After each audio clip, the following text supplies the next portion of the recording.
Well, hello there, my certified freaks, and for my Canadian ones, happy Canada Day. This is just a public service announcement that coping and defense mechanisms people employ during or after sexual assault is none of your fucking business.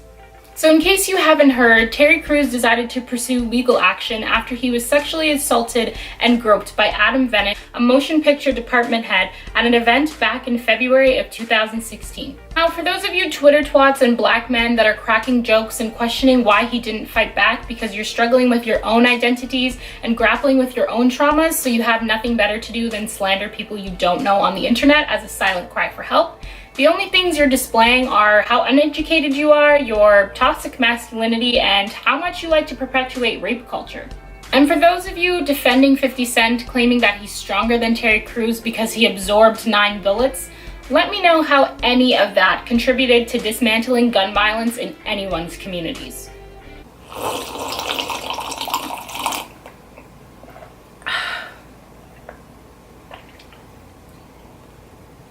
But I mean, I would expect nothing less from someone that complains about having to take the garbage out for his grandma and is really just trying to stay relevant.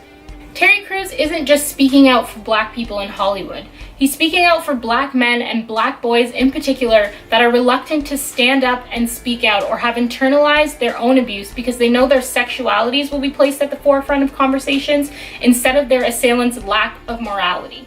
Now, I've never been attracted to Terry Crews, but the way he so eloquently presented himself to the senator, I might just have to take another look.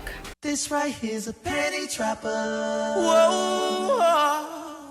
For those of you saying that Terry isn't a real man because he chose not to fight back, just know that a real man would never stoop so low as to dehumanize another man online. I saw something online that summarized Terry's sentiments perfectly.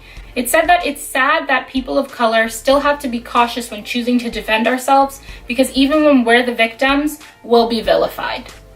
I'll just let you sit with that.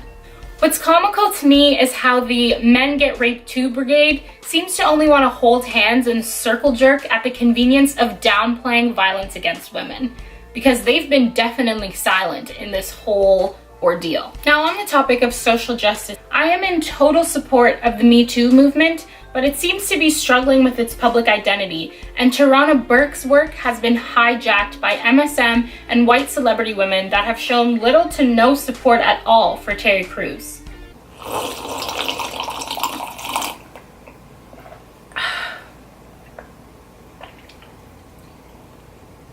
In a society that lampoons the sexual violence of men, I am all here for Terry standing up for himself and for other black men that have experienced the same thing. And if you're still not convinced, here are some stats for your ass. 1 in 6 men are sexually assaulted by age 16. It is estimated that over 1 million inmates have been sexually assaulted.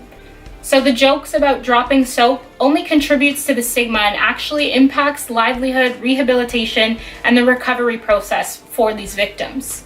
Now, just to backtrack a little bit to my 1 in 6 statistic, there's a website called 1in6.org, which is an online platform that provides information for sexual assault survivors.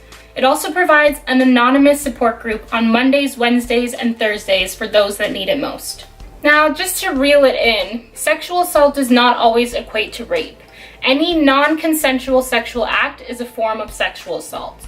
I just want to make sure I cover all the bases since some of you still seem to not understand what consent is. Just gonna lay it out there for you. Cool? Great.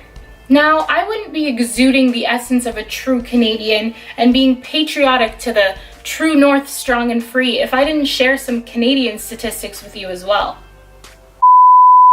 Children amount for 50% of male sexual assaults. 16% of males are victimized in an institutional setting, whether that be universities, colleges, or workplace. 93% of male sexual assaults were perpetrated by another male. Kind of makes you think that maybe, just maybe, we need to change how we navigate conversations about sexual assault. Conversations with boys, our sons in particular. So, if you've never experienced sexual violence, you're allowed to have an opinion, but if it's not allyship, no one gives a shit. Be a confidant for your friends.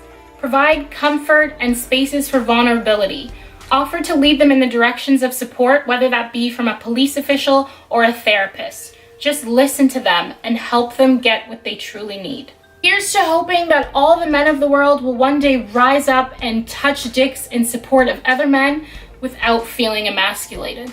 Remember that sex is sexy, but consent is even sexier, and it's mandatory. Stay freaky, y'all.